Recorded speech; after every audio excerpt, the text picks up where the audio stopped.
Imagine yourself when you are in gym. जब तुम dumbbells उठाते हो, जब तुम वेट्स उठाते हो, तुम फेलियर को अचीव कर रहे होते हो। वेट्स तुमसे उठ नहीं रहे होते, लेकिन फिर भी तुम उनको उठाने की कोशिश करते हो एंड यू अचीव फेलियर। और जब तुम्हारा सेट खत्म होता है, ऑल्दो तुम्हारा इतना सारा तुम्हारी बॉडी सो रहा है, हर जगह से दर्द हो रहा है, ये वो, यू फील हैप्पी।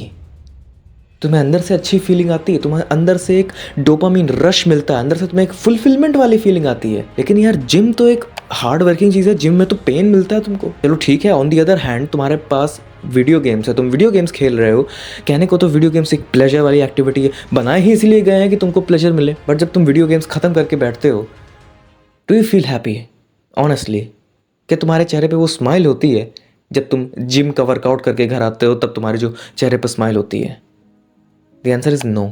इसका सीधा सिंपल ये रीज़न है कि जब तुम कोई पेन वाला काम कर रहे हो, जब तुम्हारा दिमाग एक पेन को चेस कर रहा है, तुम्हारा दिमाग एक ऐसी चीज़ को चेस कर रहा है जहाँ पर तुम्हारा कॉन्स्टेंटली स्ट्रगल है, तुम्हारा कॉन्स्टेंटली मेहनत मारनी है तुमको, और उस मेहनत मारने के बदले में तुमको एक रिवॉर्ड मिलेगा। तुम्हारे पास एक पर्पस है। तुम अगर किसी पेन को कर रहे हो, किसी ऐसे काम को कर रहे हो जिसमें बहुत सारा मेहनत लग रही है, बहुत ज़्यादा पेन तुमको झेलने के लिए मिल रहा है, लेकिन तुम्हारे पास एक पर्पस है कि तुम उस काम को कर क्यों रहे हो। और जब तुम उस काम को पूरी तरीके से कर लोगे, then you will achieve a thing, you will achieve a great thing। Gym के केस में तुम जिम में मेहनत मारते हो, जिम में डंबल वगैरह उठाते हो, तो उसका रिजल्ट क्या होगा, उसका पर्पस क्या है? That is gains. तुम्हारी मसल्स बिल्ड होंगी। और लाइफ में कोई भी ग्रेट चीज़ अचीव करनी है, you have to struggle, you have to suffer through pain. और वो पेन तुमको अच्छा लगने लगेगा, वो पेन एक तरीके का प्लेजर तुमको लगने लगेगा, because that pain have a purpose in itself. Because pain with a purpose feels like pleasure, and same goes for pleasure। अगर तुम्हारे पास एक ऐसी सोर्स है जहाँ पे तुमको प्लेजर मिलता जा रहा है and you don't have any purpose, then you don't feel happy, you won't feel happy because तुम्हारे ब्रेन को ये सिग्नल जा रहा है कि मैं इस चीज़ को कर रहा हूँ, मैं एक ऐसा काम कर रहा हूँ जहाँ पे मुझे प्लेजर मिल रहा है, लेकिन उसका कोई रिजल्ट नहीं मिलने वाला। लॉन्ग टर्म में इसका कोई रिजल्ट मुझे नहीं मिलने वाला है। मुझे सिर्फ शॉर्ट टर्म ग्रेटिफिकेशन मिली है, सिर्फ इंस्टेंटली ग्रेटिफिकेशन मिली है, 2 मिनट की सेटिस्फैक्शन मिली है। यहाँ पे एक और कॉन्सेप्ट आता है इंस्टेंट ग्रेटिफिकेशन और डिलेड ग्रेटिफिकेशन का। इंस्टेंट ग्रेटिफिकेशन में होता है कि तुम्हारा जो डोपामिन लेवल है वो बहुत ही जल्दी से ऊपर जाता है, एक फास्ट हाई मिलता है उसको, and then it crashes just like your sugar levels.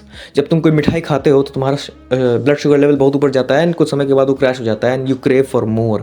That is what is happening with you with instant gratification. तुम रील देखते हो, इंस्टाग्राम रील देखते हो, तुम्हारा डोपामिन लेवल बिल्कुल ऊपर चला जाता है, and then after it crashes and you want more reels, you want more satisfaction, you want more dopamine rush.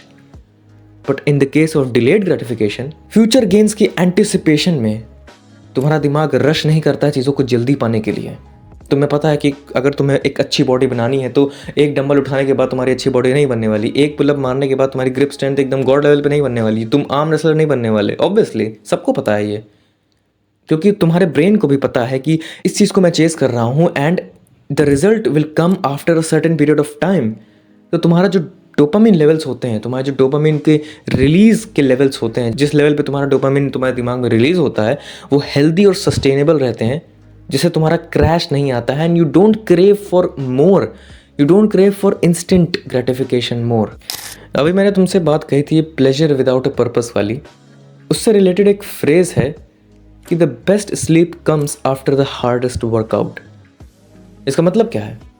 इसका मतलब सिंपल ये है कि हमारा जो प्राइमल ब्रेन है ना, जो लिजर्ड ब्रेन, बंदर वाला दिमाग है ना, स्टोन एज वाला जो दिमाग आज भी हमारे अंदर बैठा हुआ है, it feels purposeful while doing something painful. तुम खुद सोच कर देखो, जब तुम्हारे एंसेस्टर्स जाते थे शिकार करने, देन शिकार करना कोई आसान चीज़ नहीं है ना। तुम्हें धूप में, कड़ी धूप में अपने प्रे को चेस करना रहता है, फिर उसके बाद उसका शिकार करना रहता है, फिर घर लेकर आना रहता है।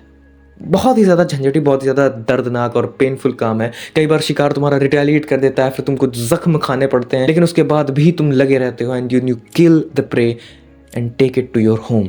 तो इवोल्यूशन ने हमारा दिमाग को डिज़ाइन ही इस तरीके से किया है कि that you feel purposeful after doing something painful. और अगर तुम्हारे दिमाग को मिल रहा है ग्रेटिफिकेशन, मिल रहा है pleasure without doing any work, then it doesn't feel fulfilled, it doesn't feel happy. तभी तुम गेम खेलने के बाद अगर तुम उठते हो, then you feel sad, you feel unproductive, because your brain is not designed to feel a pleasure without any purpose, without any hard work done for it. इससे एक और चीज़ होती है बहुत ही बेहतरीन, and that is your self worth increases. Your self confidence, your self image as a man increases, because तुम अपने आप को ये सिग्नल दे रहे हो कि that you are a hard working person and you can achieve anything in this world by doing hard work. Because अगर तुम्हें कोई चीज़ मिल रही है after putting such and such hard works, then you are signalling your brain that you are a hard working person. और तुम्हारे अपने अंदर का सेल्फ कॉन्फिडेंस इंक्रीज होता है, अपनी सेल्फ इमेज इंक्रीज होती है, and with that increase self image तुम्हारा कॉन्फिडेंस इंक्रीज होता है, and your persona and your aura will increase as well, जिससे तुम्हारे रिवॉर्ड सिस्टम, तुम्हारा दिमाग का जो रिवॉर्ड सिस्टम है वो हेल्दी रहता है। अब बैड रिवॉर्ड सिस्टम और हेल्दी रिवॉर्ड सिस्टम का मतलब सिंपल सा ये समझ लो कि जब बैड रिवॉर्ड सिस्टम वो होता है जब तुम्हें इंस्टेंट ग्रेटिफिकेशन से क्विक हाई मिलता है, देन क्विक क्रैश भी मिलता है, और जो हेल्दी रिवॉर्ड सिस्टम होता है वहाँ पे तुमको सस्टेनेबल हाई देखने के लिए मिलता है और क्रैश देखने के लिए नहीं मिलता है। तो तुम्हारा दिमाग भी खराब होने से, लिटरल खराब होने से बच जाता है। अब मैंने तुमको पूरा फ्रेमवर्क बता दिया है कि अगर अगली बार तुम्हें एक इंस्टेंट ग्रेटिफिकेशन, इंस्टेंट प्लेजर मिले या एक पर्पसफुल पेन मिले, तो तुम्हें उन दोनों में से कौन सा चूज करना है। अगर तुम्हें अभी भी समझ नहीं आया, then replay this video, and one thing remember as well, that do not hope, because losing all hope is freedom.